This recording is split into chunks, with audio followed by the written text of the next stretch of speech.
Meus irmãos, eu estudei essa semana, na verdade, 2 dias para cá,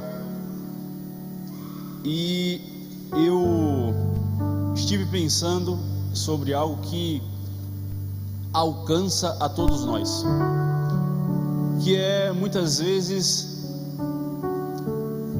Deus fala conosco, Deus nos dá uma visão, Deus usa um instrumento para falar conosco, Deus fala conosco através da sua palavra, nos promete, nos dá garantias, mas é totalmente o contrário da nossa realidade que estamos vivendo. Nos perguntamos se realmente Deus falou, questionamos se o irmão, o instrumento que foi usado foi Deus que enviou, porque como Deus falou que eu viveria tal coisa se a minha realidade é totalmente diferente?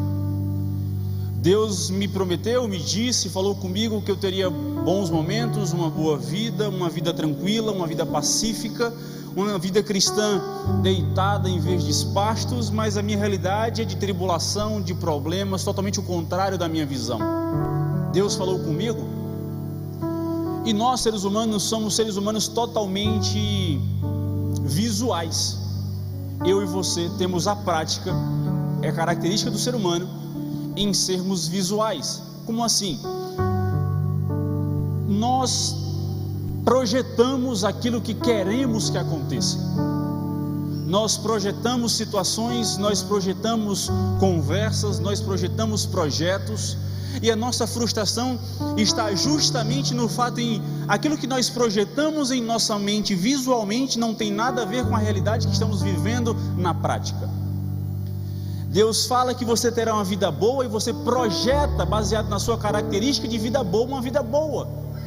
E às vezes a tua característica de vida boa não é necessariamente a forma que você viverá, que Deus te prometeu. Nós projetamos aquilo que Deus falou conosco e nos perdemos. Somos um dos poucos animais na terra que conseguimos ver colorido. Por exemplo, se eu pedir para você pensar agora em um carro, automaticamente você consegue pensar em um carro. Se eu falar um carro vermelho, você consegue imaginar um carro vermelho. Se eu falar um carro vermelho sem rodas, você tem capacidade de pensar em um carro vermelho sem rodas, sem ter nenhum carro vermelho sem rodas aqui. O que é isso? Nós temos capacidade de projetar aquilo que nós vemos ou queremos ver, e assim é na nossa vida. E de antemão eu quero dizer que não é errado projetar, não é errado planejar, planeje, mas o perigo está às vezes na falta de maturidade que há em nós cristãos, em projetarmos algo, em planejarmos algo baseado naquilo que Deus falou e nos frustrarmos, justamente porque não acontece da maneira que projetamos, não acontece no tempo que nós planejamos, não acontece da maneira, no processo que nós planejamos, e muitas vezes começamos a questionar a nossa vida cristã, ou muitas vezes questionamos a nossa relação com Deus, ou questionamos o próprio Deus, porque não está acontecendo da maneira que nós projetamos em nossa mente. Só que a Bíblia está cheia de homens e mulheres que Deus prometeu, falou de uma maneira, e durante a sua vida, durante o seu percalço, houve coisas que completamente diferentes, mas que no fim Deus foi fiel para cumprir a sua palavra. Exemplo de José, que sonhou com seus irmãos se prostrando em sua juventude, mas quantos anos se passou para que se cumprisse? Quanto tempo passou José sofrendo para que se cumprisse?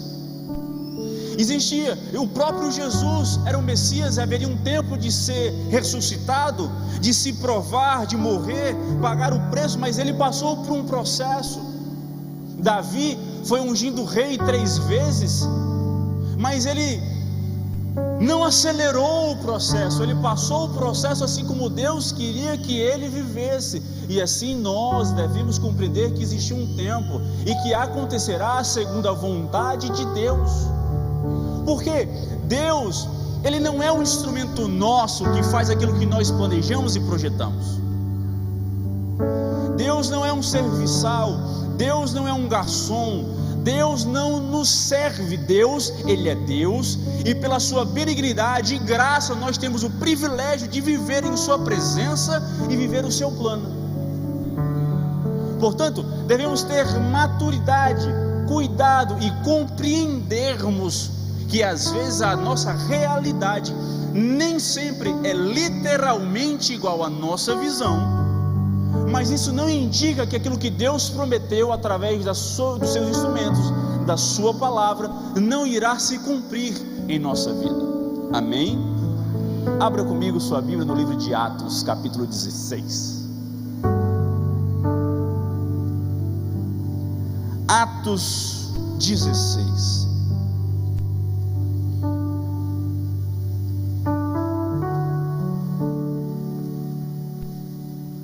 Atos 16, a partir do verso 6.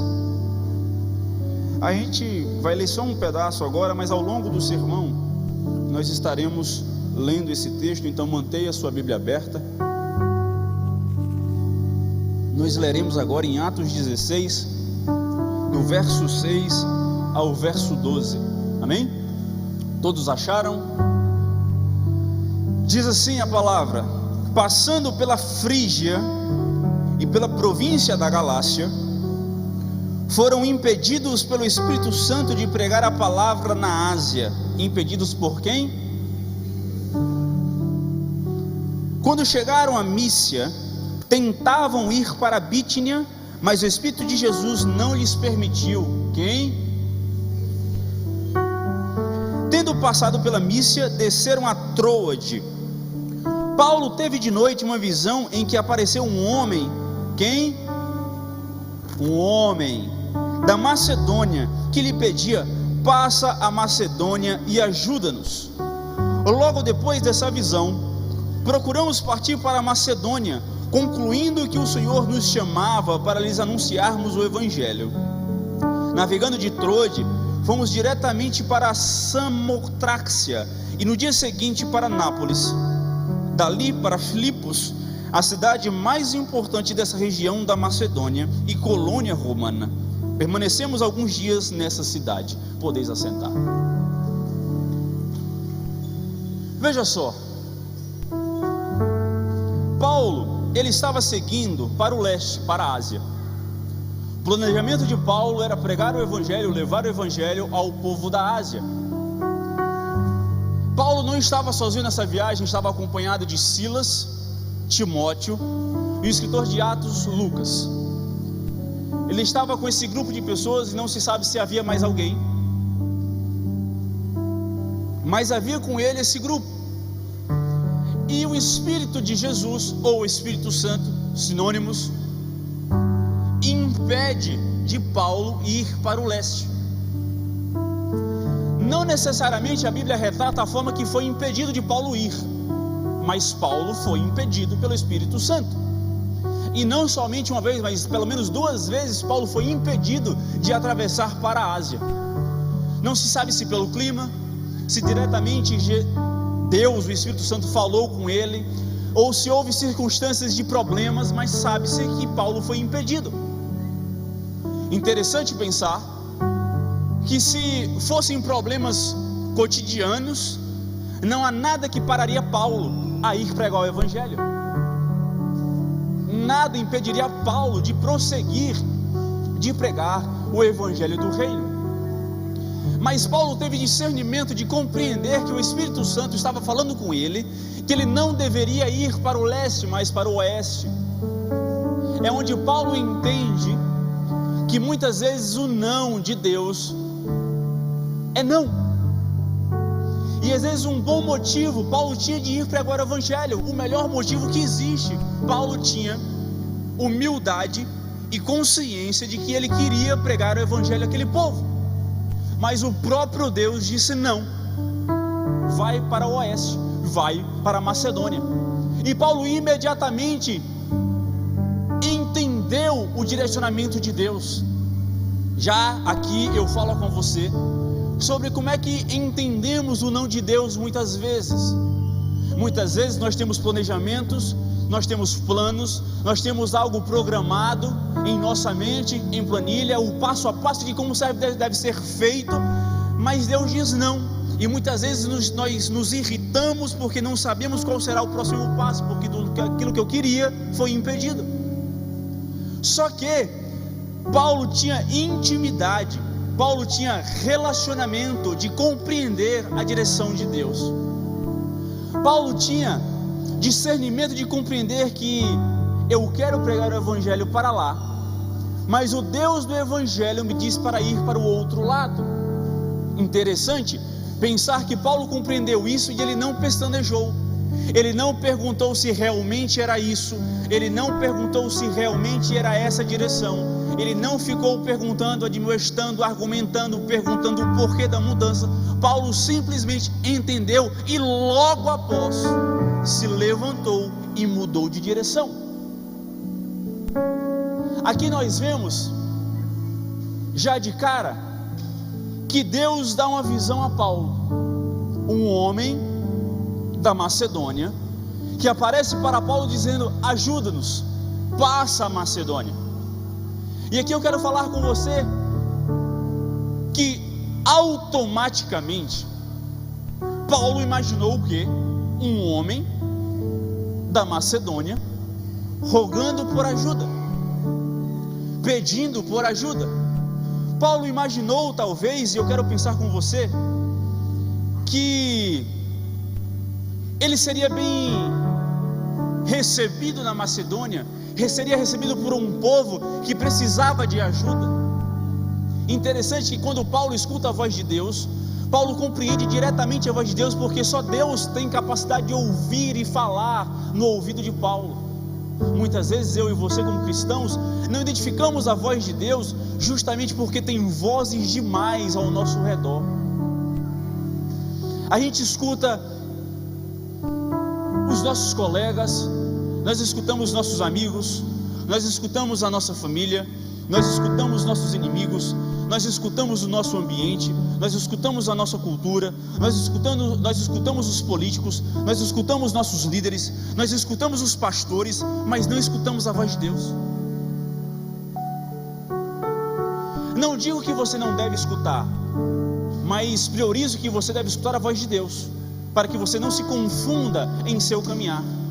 Dessa maneira, Paulo, quando tem a sua visão, automaticamente eu imagino que Paulo identifica que ele irá para a Macedônia. Ok, nós iremos. E eu e você, quando lemos aqui do versículo 6 ao versículo 12, nós conseguimos ter a imaginação de pensar em um homem da Macedônia pedindo ajuda a Paulo. Só que agora nós vamos ler do versículo 13 ao 15, que diz assim: no dia de sábado, saímos da cidade para a margem do rio, onde julgávamos haver um lugar para oração, e assentando-nos, falamos às mulheres que ali se reuniram. Veja bem, Paulo tem uma visão de um homem. Paulo, quando sai da cidade para ir para uma reunião de oração, ele encontra somente mulheres. Aqui já se começa a realidade diferente daquilo que Paulo viu. Versículo 14: certa mulher, chamada Lídia, vendedora de púrpura da cidade de Tiatira, e que servia a Deus, nos ouvia, e o Senhor lhe abriu o coração para que se estivesse atenta ao que Paulo dizia. Depois que foi batizada, ela e a sua casa convidou-nos, dizendo: se haveis julgado que eu seja fiel ao Senhor, entrai em minha casa e ficai ali. E nos convenceu a isso. Olha, a visão que Paulo tinha gerado talvez agora já começa em uma circunstância totalmente diferente. Paulo esperava talvez encontrar um homem, assim como Deus falou com ele, mas Paulo, na verdade, passa dias na Macedônia, no sábado, no dia de oração, no dia de adoração, no dia de culto ao Senhor, ele passa para o rio Gângites. Nós sabemos que esse é o rio e o nome do rio, porque os historiadores confirmam que ali em Filipos, apesar de ser província de Roma, e Roma permitir que todas as religiões fossem bem-vindas e adoradas e vividas em sua denominação, em sua cidade, em suas colônias, era necessário... Ó o eco, tá normal? Para mim tá muito ruim aqui o retorno. Era normal cada religião ter o seu lugar de culto. É por isso que Paulo julga ir para fora da cidade, porque era determinado pela lei de Roma que ali em Filipos, o local em que os judeus iriam adorar e cultuar, era naquele rio. Me ajude, meu Deus, nessas horas cruéis. Eu sou surdo de um ouvido, gente, mas o ouvido aqui está funcionando bem.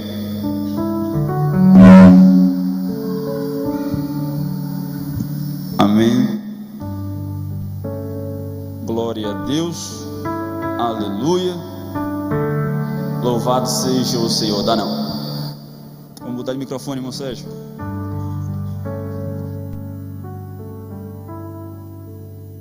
Amém? Amém? Todo mundo me ouvindo? Glória a Deus. Então, Paulo, ele julga necessário ir com os irmãos para aquele rio, e lá ele encontra somente mulheres. Veja bem, pela lei e pela regra, era necessário ter pelo menos 10 homens para se compor uma sinagoga. Era necessário pelo menos 10 homens para ser um local de oração e adoração firmada pela lei judaica. Paulo não encontra nem 10. Aqui, pelo menos eu e você, já começaríamos a julgar se Deus realmente falou. Se eu realmente tive discernimento de entender a voz de Deus. Porque Deus me falou que eu iria encontrar um homem, mas nenhum homem encontrei, mas somente mulheres reunidas. Interessante que não eram mulheres que estavam precisando de ajuda, elas estavam reunidas, orando e fazendo o seu culto sabático.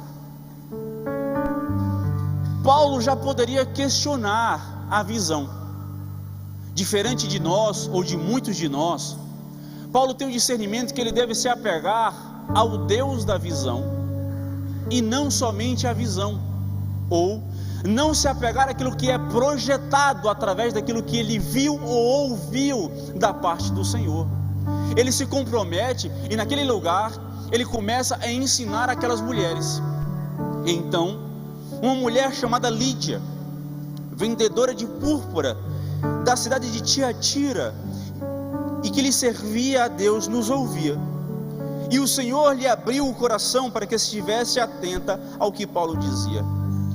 Eu quero chamar a atenção aqui a irmã Lídia. Irmã Lídia, ela veio de Tiatira. Eu acho isso muito interessante, porque Tiatira fazia parte da Ásia Menor Ocidental.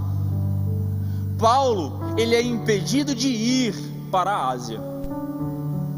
Mas o coração de Paulo era tão puro em sua vontade de ir pregar o Evangelho na Ásia, que Deus levanta uma mulher da Ásia, e é a primeira pessoa que Paulo ganha para Jesus em Filipos. Eu tenho a sensação que Deus tem assim: Paulo, tu é tão sincero em teu desejo de ir para a Ásia, você não vai, mas eu vou trazer a oportunidade da Ásia vir até você. Se você estiver disposto a cumprir o meu plano, se você estiver disposto a obedecer a minha voz, a minha direção, eu entendo que muitas vezes Deus vai abrir oportunidades para você. Talvez Deus diga não para você, talvez Deus impediu de você ir para a direção que você queria, e você foi tão temente, obediente, em sinceridade à voz de Deus, que Deus talvez te dê a oportunidade de fazer aquilo que você queria anteriormente. Que bom que alguns pegaram. Paulo, ele prega para Lídia, e Lídia aceita Jesus. Não somente Lídia, mas toda a sua casa. Lídia, nós temos a sensação que Lídia era uma pessoa bem abastada, era uma pessoa bem financeiramente porque ela vendia púrpura. Púrpura era um tecido era uma cor muito rara, que era necessário 8.000 moluscos específicos para 1 grama de púrpura. Então, pelo trabalho raro que Lídia trabalhava, entende-se que Lídia era uma pessoa muito rica. Lídia tinha acessos em Filipos, e é essa mulher que Paulo primeiro ganha para Jesus. Lucas não se dá o trabalho de dar detalhes sobre a família de Lídia, mas ele dá o detalhe de que toda a casa de Lídia foi salva e batizada por Paulo. Não por Paulo, mas por aquele grupo. Não fala diretamente quem batizou. E aqui começa o trabalho do evangelho naquele local. Se Paulo tivesse desistido de pregar o evangelho porque a primeira pessoa que foi ganha para Jesus, em vez de um homem da Macedônia, tivesse sido uma mulher, uma mulher da Ásia, se Paulo tivesse desistido, a Europa não teria tido um dos principais berços da igreja de Deus na terra. Filipos, ou os filipenses, foi uma das principais igrejas que foram compostas e conduzidas na Europa.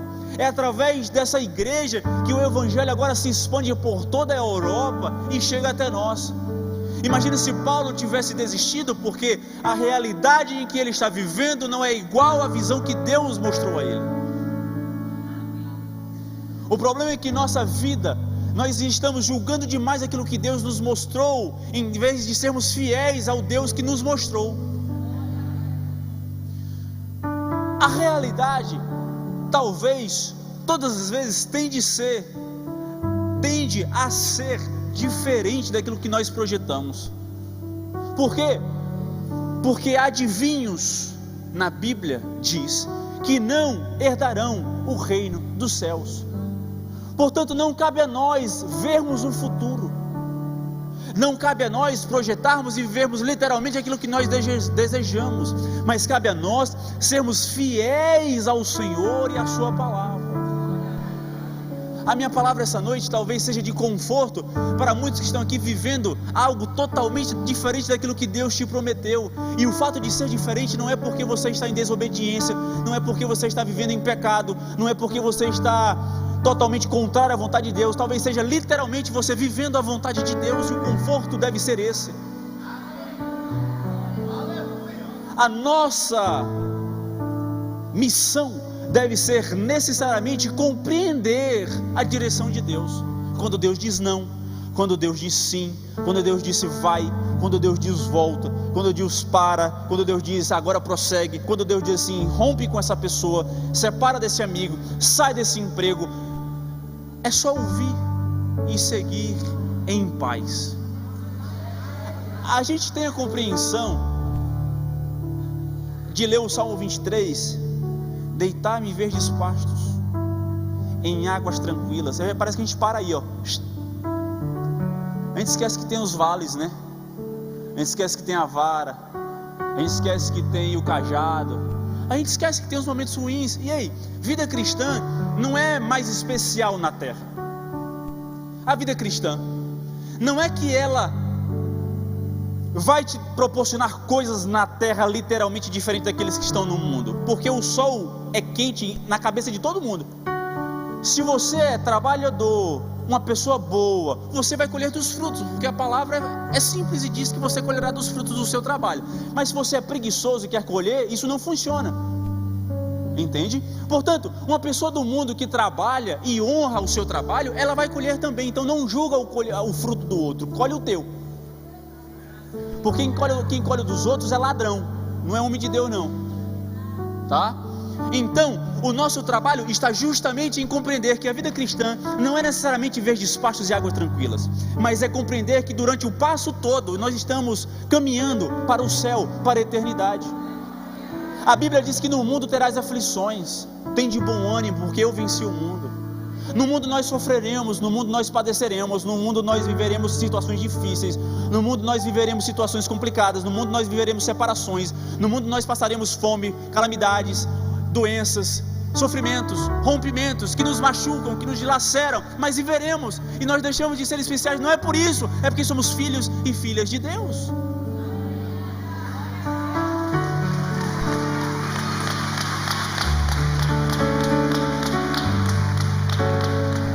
A questão é que tem muita gente se frustrando e deixando de ser crente.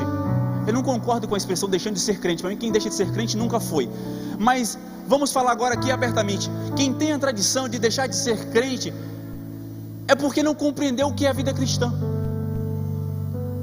Vida cristã não é responsabilidade, vida cristã é relacionamento. Eu não sou responsável porque eu sou cristão. Eu me relaciono com Deus e então eu sou responsável. Eu não sou honesto porque eu sou cristão. Não é minha responsabilidade ser honesto, é porque o meu relacionamento com Deus é tão profundo, é tão bom, de amor, de perdão, de afago, de intimidade, de amor ao próximo, que eu não tenho trabalho em ser responsável por ser honesto, por ser humilde, pelos privilégios de ser bom. Tem muita gente se frustrando com a caminhada cristã porque vive como responsabilidade, não como relacionamento.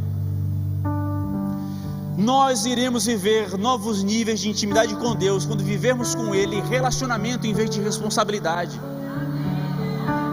Quando nós vivermos com Deus como nosso Pai e não como nosso patrão, nós viveremos muito mais daquilo que pensamos e imaginamos.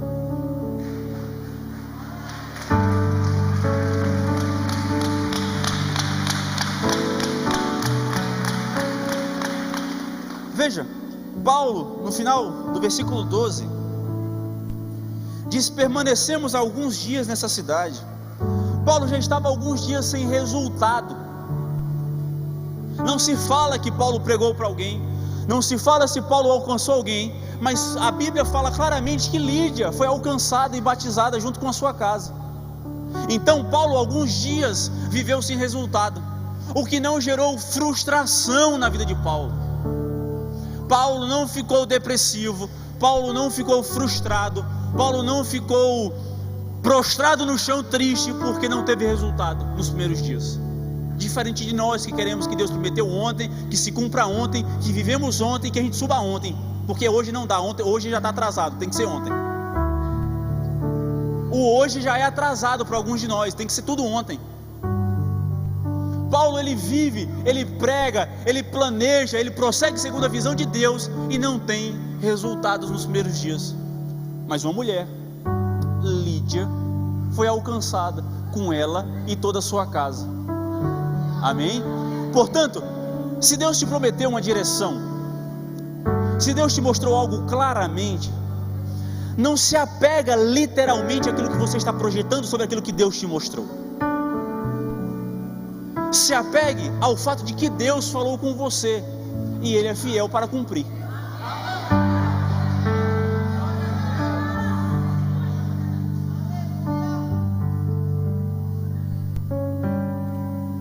Deus nos capacita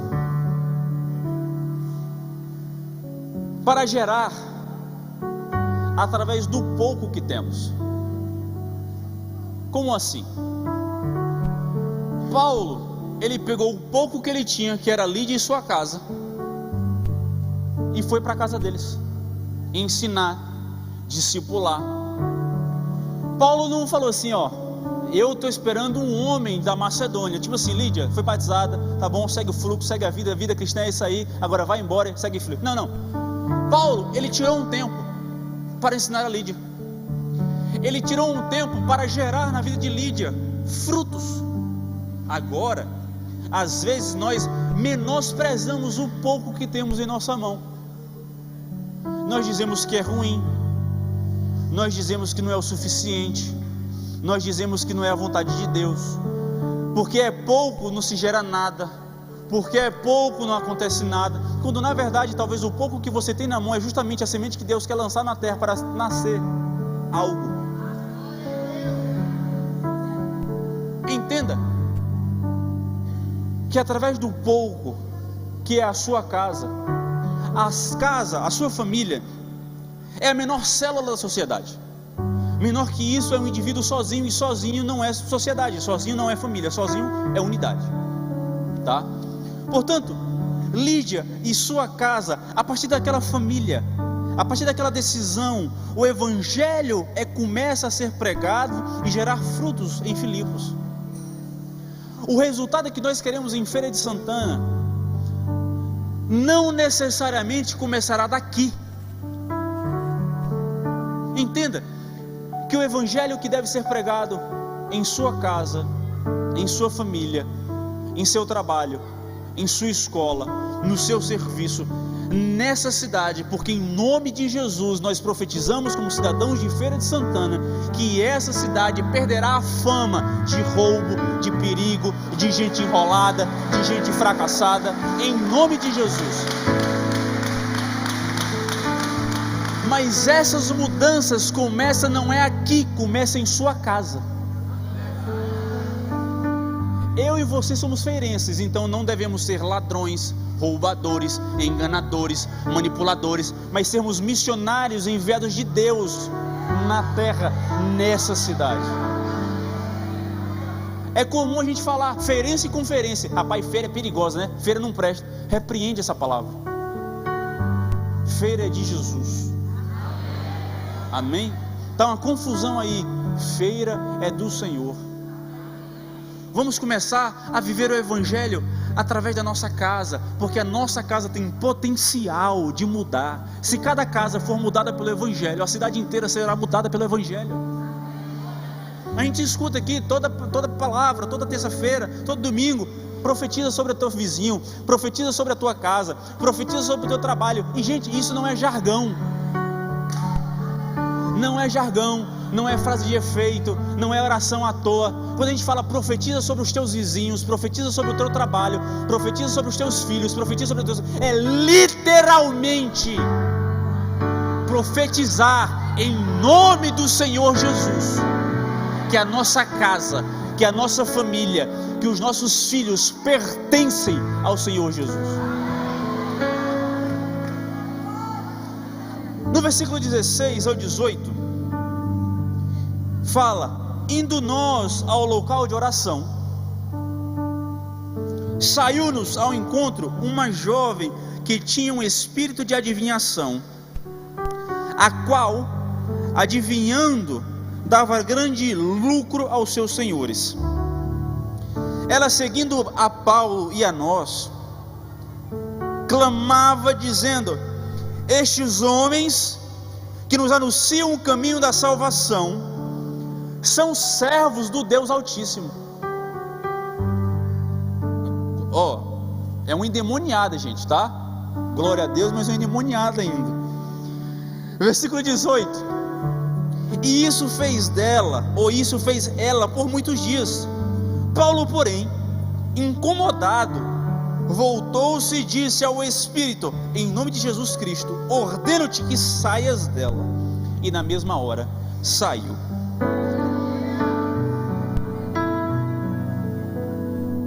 Gente, a realidade tende às vezes a ser muito confusa.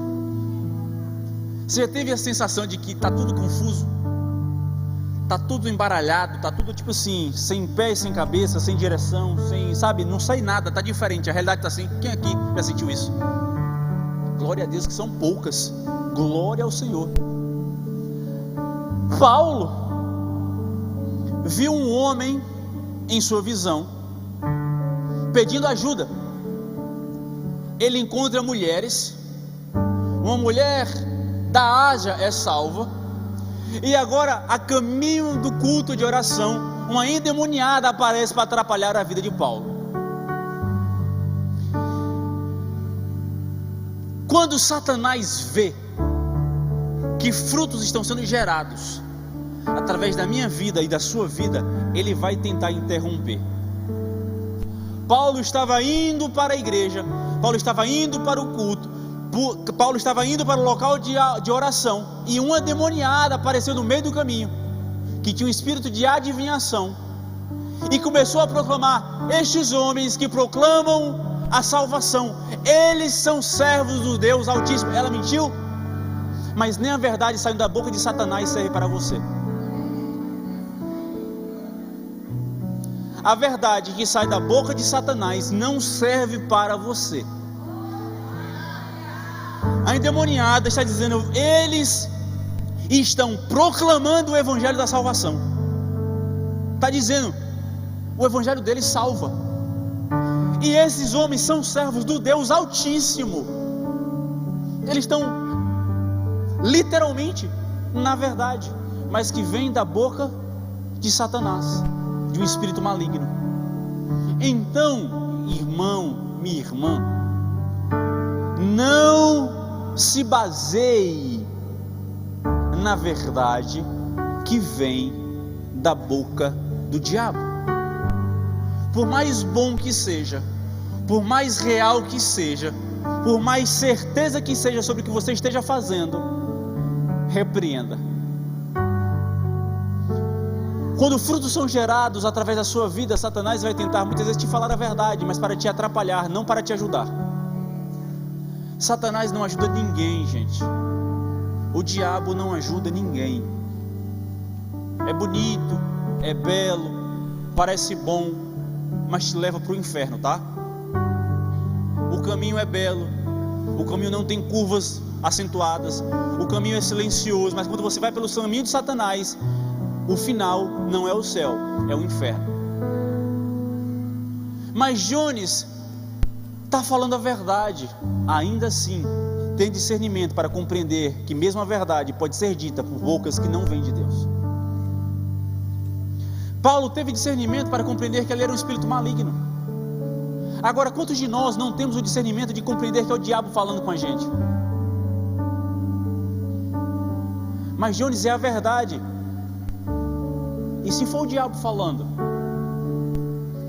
E se for Satanás falando no teu ouvido, no pé do ouvido? E aí? O perigo é que não tem discernimento. O perigo é que não tem compreensão de discernir que é o diabo falando. O perigo é estar justamente em achar que a voz de Deus e a voz do diabo é a mesma coisa, porque é a verdade.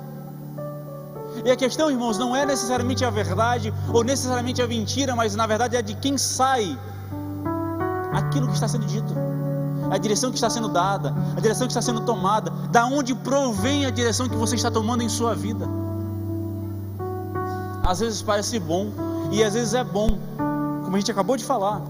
A endemoniada estava falando a verdade sobre Paulo e aqueles homens, mas Paulo se incomoda e repreende.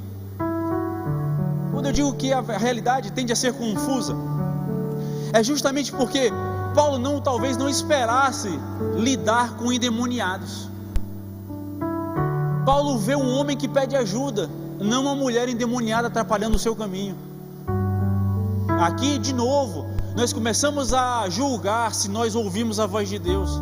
Por quê? Porque o diabo está nos tentando, o diabo está nos atrapalhando, o diabo está se colocando em nosso caminho. Será que foi Deus que realmente falou? Porque se Deus falou, não tem o diabo que atrapalhe. Irmão, lembra de Jó. Parece que tem gente que lê a Bíblia, mas pula o livro de Jó, que tem a sensação que não vai ter trabalho. Ei, Satanás está de olho em quem gera frutos. Se Satanás não está incomodando a tua vida, tu não está gerando nada. Se tu não gera desconforto nenhum, se a tua presença não gera desconforto nenhum ao diabo, você está no caminho errado. Porque Jesus fala que nós teremos poder no nome dele de repreender, e demônios serão expulsos, gente. Se nós não acreditamos nessa verdade, se nós estendermos a nossa mão e o espírito maligno não é repreendido, tem alguma coisa errada em nossa vida cristã. Tem alguma coisa errada em como estamos vivendo.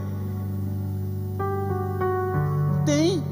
Se Satanás não se incomoda com os frutos que são gerados através do teu trabalho, através da sua família, você não está fazendo um bom trabalho para o reino, está fazendo um bom trabalho para o reino de Satanás.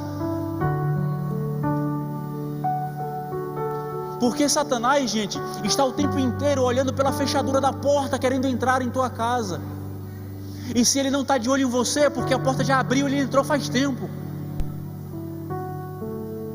Começa a pedir a Deus discernimento para compreender a tua família, a tua casa, o teu trabalho, os teus atos, os teus pensamentos. Começa a repreender tudo aquilo que vem do diabo. Começa a orar e repreender tudo aquilo que vem de Satanás. Começa a repreender, se coloca como instrumento de Deus na tua casa, começa a se levantar como coluna de sustentação da tua casa e repreender, porque às vezes Satanás não alcança você porque você é forte, mas vão atrás do teu filho, vai atrás da tua filha, vai atrás da tua esposa, vai atrás do teu pai, vai atrás da tua mãe, se coloca como um homem e mulher de Deus e começa a repreender a visão de Satanás sobre a tua vida.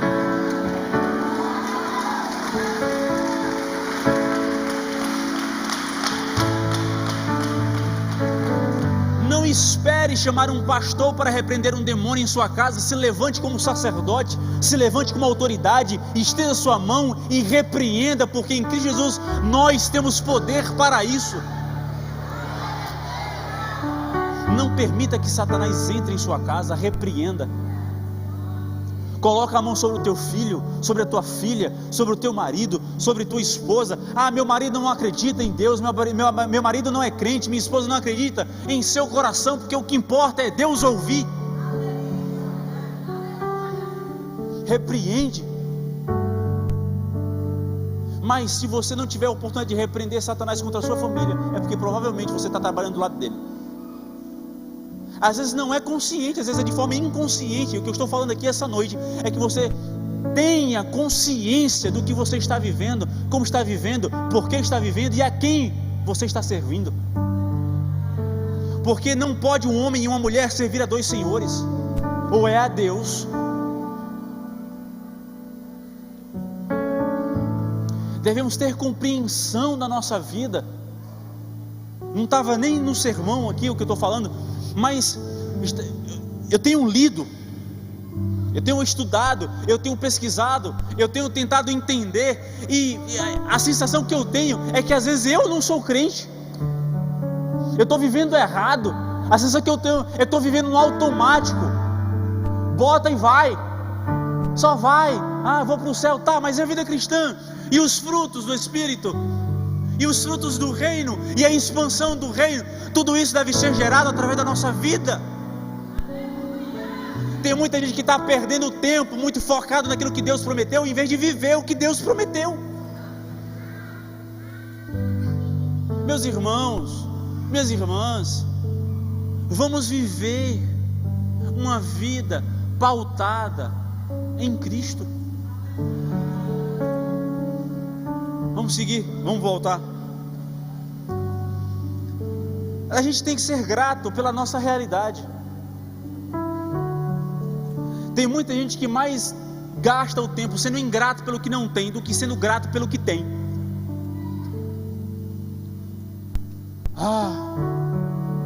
Eu não tenho minha casa própria. Agradece a Deus que tem dinheiro para pagar o aluguel.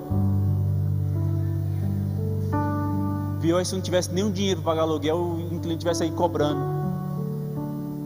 Eu só como feijão com arroz. Agradece a Deus pelo feijão com arroz, porque pior é passar fome.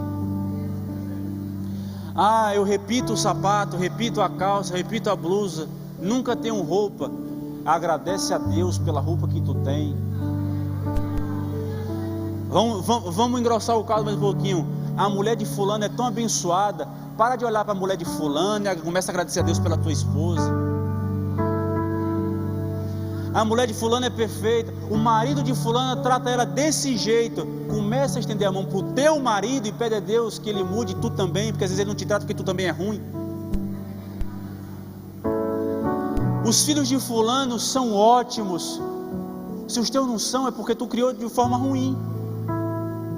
Olha que eu sou só pai há 40 dias. Meu filho veio com a HD zerada, e aquilo que ele aprender provém de mim, pelo menos por enquanto. A gente fica elogiando o filho dos outros, mas não somos gratos pelos nossos. O filho de fulano é tão quietinho. Agradece a Deus que o teu tem energia. Agradece a Deus que o teu é abençoado e tem fôlego, tem força, é energético. Agradece a Deus por ele. Eu já escutei, gente, eu já escutei.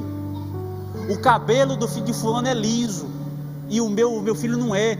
Mano, agradece a Deus porque tu tem filho. Porque tem gente sofrendo porque não pode ter um.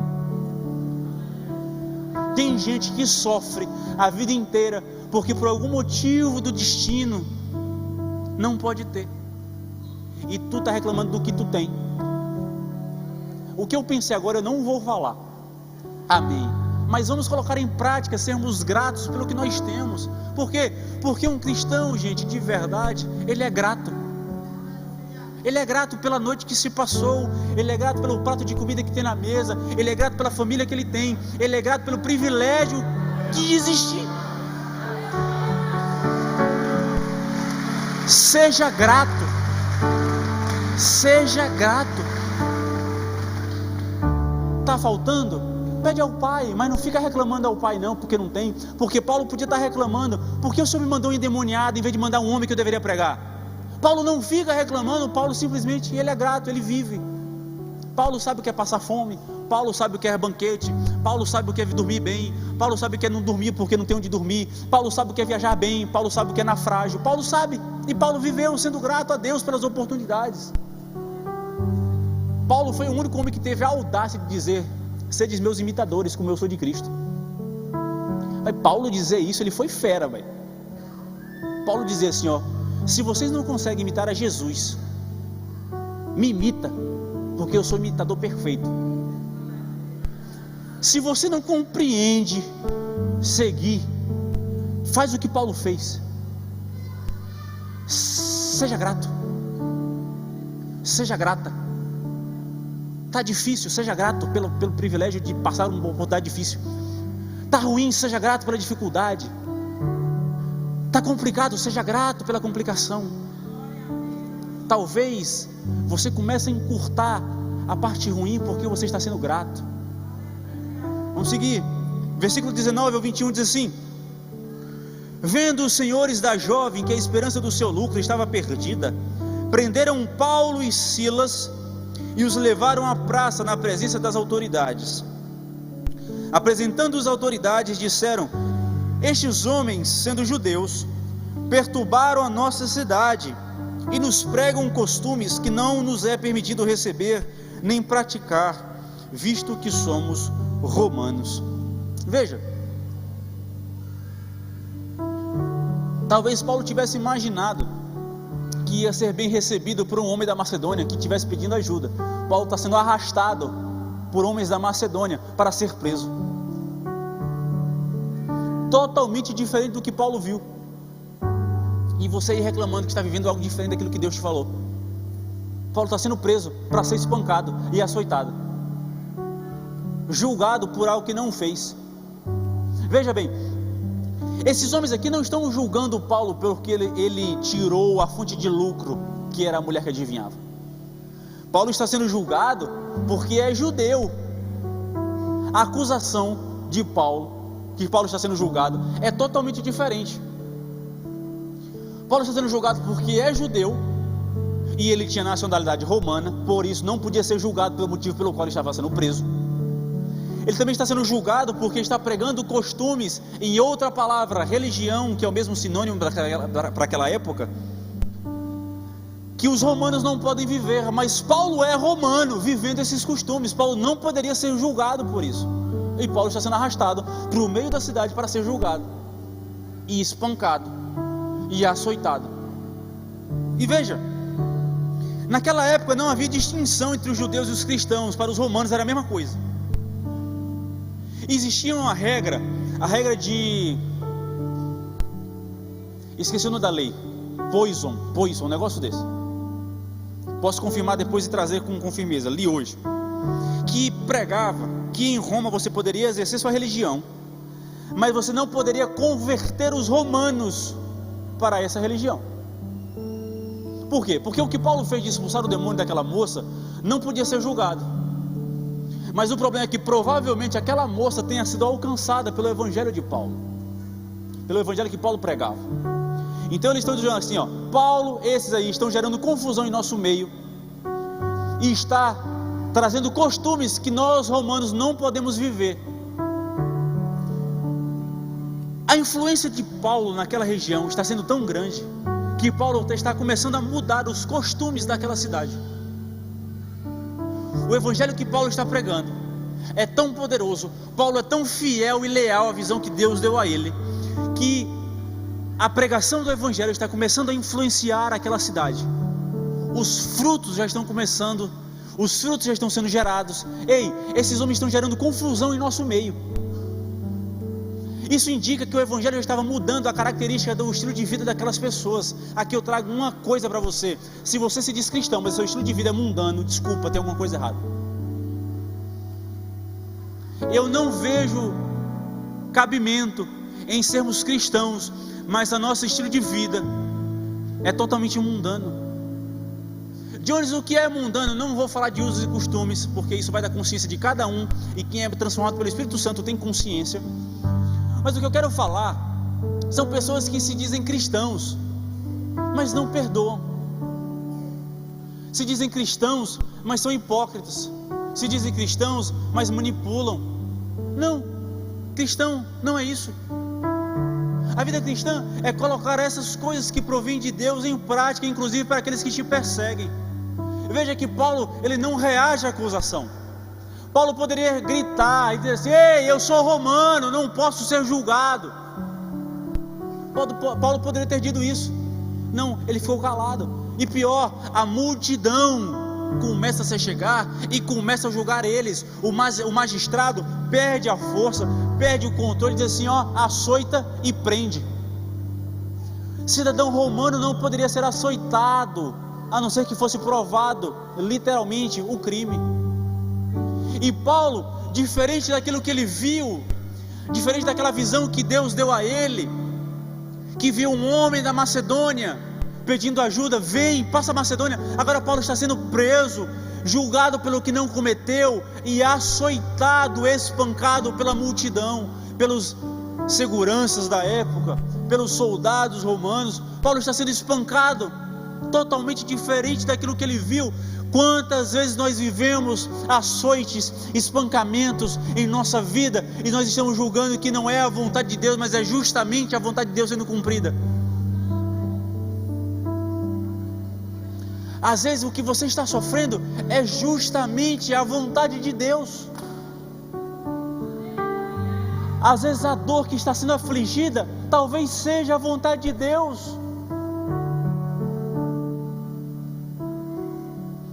Você até tem condição de dizer assim: ei, eu não posso ser julgado porque eu não fiz. Mas você não tem força para falar que não fez, e mesmo assim você sofre pelo que você não fez. E você diz assim: estou sofrendo injustamente. E Deus está dizendo: é justamente a minha vontade.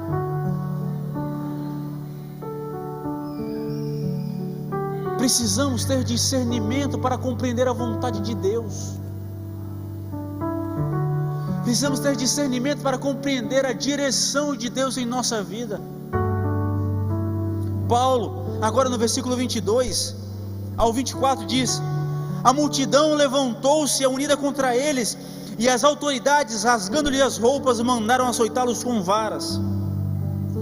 Havendo-lhes dado muitos açoites, lançaram-nos na prisão, ordenando ao carcereiro que os guardasse com segurança. Ele, tendo recebido tal ordem, lançou-os no cárcere interior, no cárcere privado. Ele lhes prendeu os pés no tronco. Tinha tudo para dar errado na vida de Paulo nessa viagem, e deu. Paulo não foi bem recebido por homens que precisavam de ajuda. Paulo foi espancado e lançado na prisão. E pior, na prisão de Filipos, os presos tinham oportunidade de ir e vir, de receber visitas dos familiares, de comer bem. Mas quando a Bíblia fala que foi lançado no cárcere interior, está falando lá no subsolo, lá embaixo, onde não tem acesso a nada, onde não pode receber visita, onde os dejetos dos outros presos caem. Paulo estava preso com as pernas, o historiador vai dizer que tinha um tronco, e as pernas de Paulo estavam abertas, de forma desconfortável, esticadas. Então Paulo estava em uma situação totalmente contrária ao que Deus disse a ele. O que é que Paulo e Silas fizeram? O que é que Paulo e Silas fizeram? Oraram e cantaram.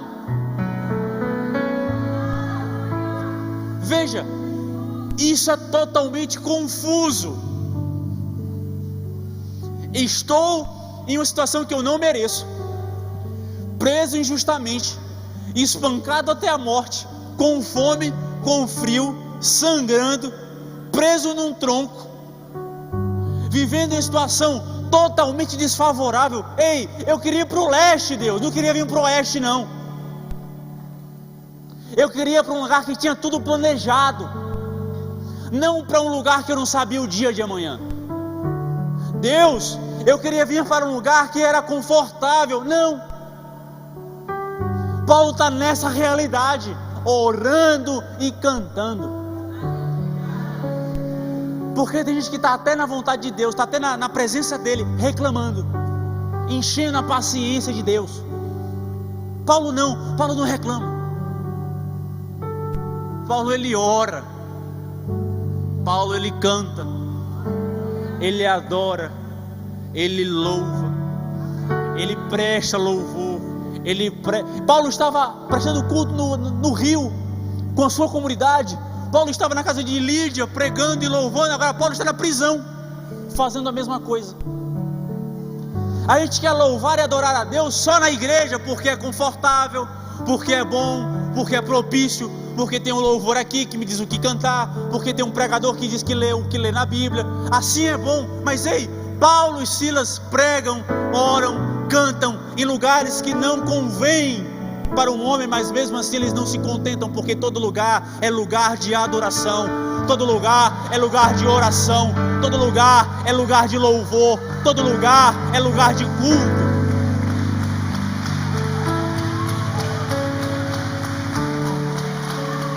Estamos vivendo uma vida que a gente só quer cultuar aqui, e a sua vida deve ser um culto. Você deve ser um culto ambulante. Aonde você for, você tem que estar prestando culto ao Senhor. Aonde você for prestar serviço, cultue com a sua vida. Aonde você for estudar, cultue com a sua vida. Aonde você for viajar, cultue com a sua vida. Aonde você estiver de férias, cultue com a sua vida. Aonde você estiver na sua cidade, cultue com a sua vida. Cultuar na bonança é fácil. Só que Paulo e Silas estão adorando e louvando na prisão. Versículo 25. Perto da meia-noite, Paulo e Silas oravam e cantavam hinos a Deus. E olha só, e os outros presos os escutavam.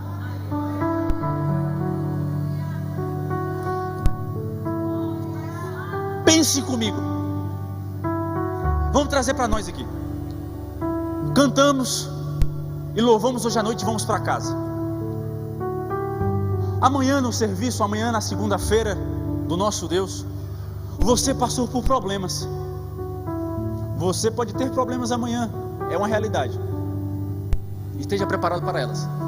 Mas você, em vez de agradecer por elas e louvar a Deus, você começa a lamuriar, reclamar, ser ingrato, ser uma pessoa ruim. Sabe o que as pessoas vão ouvir de você? Como é que é crente e está falando isso? Como é que é crente e vive desse jeito? Como é que eu vou ser crente para ser assim? Quero não. A sua vida está reverberando na vida de outras pessoas. O seu louvor atinge outras pessoas. A sua adoração atinge, alcança, toca em outras pessoas. O seu louvor não deve ser para homens e mulheres, o seu louvor tem que ser para Deus, mas eles geram consequências na vida de outras pessoas. Os presos escutavam. Eu fico imaginando, tipo assim, eu não sei que Deus é esse, eu não sei que pregação é essa, eu não sei quem são esses, eu não sei nem cantar, eu não sei orar, mas Deus desconhecido?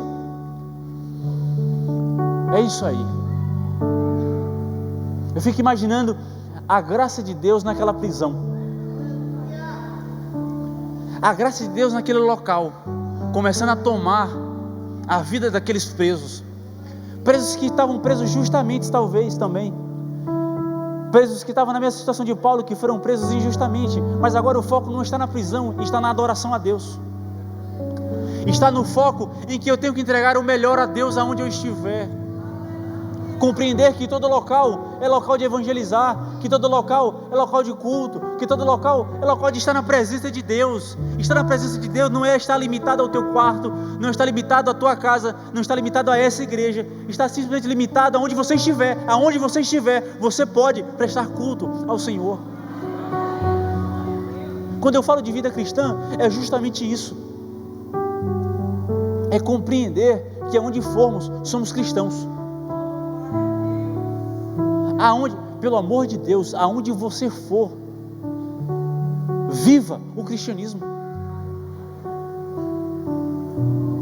Gente, é cada coisa que a gente escuta, de que crente faz, de que crente falou, de que crente viveu, do que crente achou, do que crente fofocou, chega a ser absurdo. Viva a palavra. Não tem segredo não. Ó, viva. Não torne a Bíblia um livro de cabeceira. Não torne a Bíblia um livro de enfeite. Não torne a Bíblia um livro preso na estante. Mas a Bíblia é para ser vivida. A Bíblia é para ser lida, estudada e vivida de forma íntegra e completa. Amém? Vamos para o final. Atos 25 a 31. Perto da meia-noite, Paulo e Silas oravam e cantavam hinos a Deus, e os outros presos os escutavam. De repente houve um terremoto tão grande que os alicerces da prisão foram abalados. Abriram-se todas as portas e foram soltas as correntes de todos. Acordando o carcereiro e vendo abertas as portas da prisão, tirou a espada e quis matar-se, pensando que os presos tinham fugido. Paulo, porém, gritou: não te faças nenhum mal, todos aqui estamos. O carcereiro pediu luz, saltou para dentro e todo trêmulo prostrou-se diante de Paulo e Silas. Então tirou-os para fora, dizendo: senhores, que é necessário que eu faça para me salvar? Responderam eles: crê no Senhor Jesus Cristo e serás salvos, tu e a tua casa.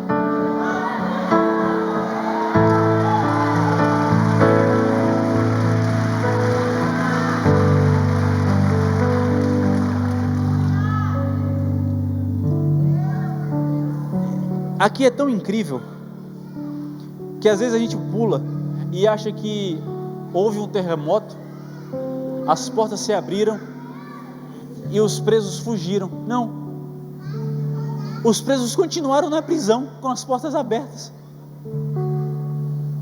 Os presos estavam soltos, ironia, soltos das correntes, soltos do tronco.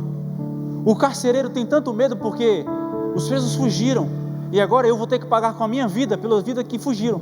É por isso que ele tem vontade de se matar, porque a lei de Roma dizia que o carcereiro que perdeu os presos vai pagar com a própria vida. E aí Paulo fala: ei, não, estamos todos aqui. Primeiro, Paulo louvou, adorou e orou e assumiu uma posição de liderança. Ei, estamos todos aqui. Paulo tomou a frente dos presos. Não se preocupe, ninguém fugiu não. Está todo mundo aqui. Isso é muito lindo, porque tem gente que acha porque foi chamado por Deus, fala em nome de Deus, tem que viver fora das regras. Ah, porque eu sou filho do céu, filho de Deus, eu posso viver como eu quero. Pode não. Tem que cumprir a regra certinha, porque senão é preso. Tem que declarar o imposto, porque senão é só negação, é errado também. Tem que cumprir e ser honesto com aquilo que você se propõe, porque um cristão verdadeiro faz isso. Não é porque as prisões foram abertas, as portas foram abertas, as correntes foram soltas, que você vai correr que nem adoidado, sem direção e sem rumo. Ser cristão é literalmente viver, apesar da realidade ser ruim, estar na prisão, ainda assim é viver o processo no tempo de Deus. Viver no tempo de Deus é viver os processos pelo qual Deus determinou, inclusive permanecer preso se necessário for. O carcereiro só traz Paulo e Silas, não traz o resto. O resto ficou preso. Ele ajeita e traz Paulo e Silas para fora. O que é que eu preciso para ser salvo? Agora, depois de tanto sofrimento, um homem da Macedônia pede ajuda. Depois de tanto sofrimento, no final, um homem da Macedônia diz assim: o que é que eu preciso fazer para ser salvo? Se Paulo tivesse desistido desde o início, esse carcereiro, que era o homem da sua visão, não teria sido alcançado. Paulo sofreu tudo isso para gerar uma base concreta e saudável na igreja aos Filipenses. Ei, a tensão que você vive talvez nem seja para você. Às vezes é para que outro seja alcançado pela sua tensão. Ei, violão sem tensão nas cordas não gera harmonia. Bateria sem as peles afinadas não gera harmonia. Crente sem tensão não gera o evangelho. Compreenda que a tensão na sua vida é para gerar a melodia do reino na vida de outras pessoas. A gente tem que parar de querer ser instrumento parado na estante. A gente tem que parar de querer ser instrumento sem melodia, sem harmonia. Crente que quer pregar o evangelho é crente tensionado. Crente que vive a harmonia do reino é crente tensionado. Crente que louva é quando a tensão bate. Crente que adora é quando compreende que a adoração é em qualquer meio. Ei, não é bom a corda ser puxada, está tensionando o violão, mas é quando aquele que toca bate na corda que a harmonia soa, que todo mundo diz assim: nossa, que lindo. É justamente a minha e a sua vida. Às vezes as nossas tensões é justamente para que o evangelho seja soado no ouvido de outras pessoas. Ei, nós somos fracos, nós somos falhos, mas o poder de Deus se aperfeiçoa em nossa fraqueza. Se coloque de pé. Paulo fala no 2 Coríntios capítulo 12, versículo 9 e 10, e disse-me: a minha graça te basta, porque o meu poder se aperfeiçoa na fraqueza. De boa vontade, pois, me gloriarei nas minhas fraquezas. Ei, glorifique nas suas fraquezas, glorifique nas suas fraquezas, glorifique nas suas fraquezas, para que em mim habite o poder de Cristo. Pelo que sinto prazer nas fraquezas, nas injúrias, nas necessidades, nas perseguições, nas angústias, por amor de Cristo, porque quando estou fraco, então sou forte.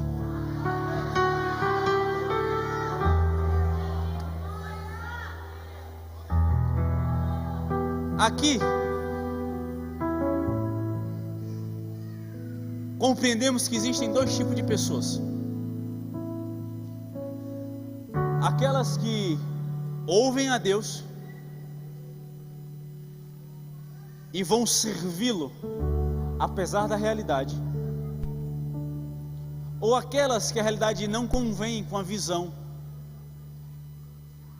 e vivem uma vida miserável. Não sei quem é você, mas a minha oração é para que você compreenda que existe propósito em sua vida. A minha oração é para que nós possamos compreender que existe objetivo em nosso sofrimento. Às vezes a nossa realidade não condiz com a visão que Deus nos deu, mas isso não significa que estamos vivendo fora da vontade de Deus. Vamos começar a focar no que Deus prometeu, em vez de projetarmos aquilo que entendemos sobre o que Ele nos mostrou. Curve sua cabeça, por favor, e vamos orar. Senhor Deus, Pai que estás nos céus, te louvamos, Pai, te agradecemos, somos gratos, somos privilegiados por estarmos em Tua presença, Senhor. Somos privilegiados por ouvir a Tua palavra, privilegiados, Pai, para compreender a Tua palavra, privilegiados, Pai, para viver a Tua palavra.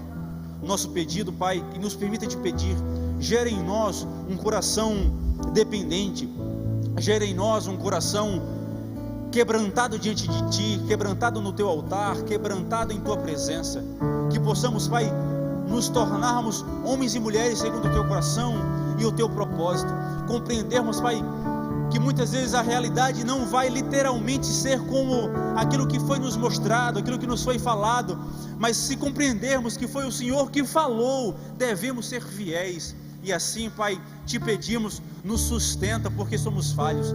Estende a sua mão, Pai, e nos mantém de pé, porque não temos capacidade de permanecermos em pé sozinhos. Somos dependentes do Teu amor, da Tua graça, da Tua misericórdia. Assim, Pai, te louvamos e te agradecemos em Teu nome.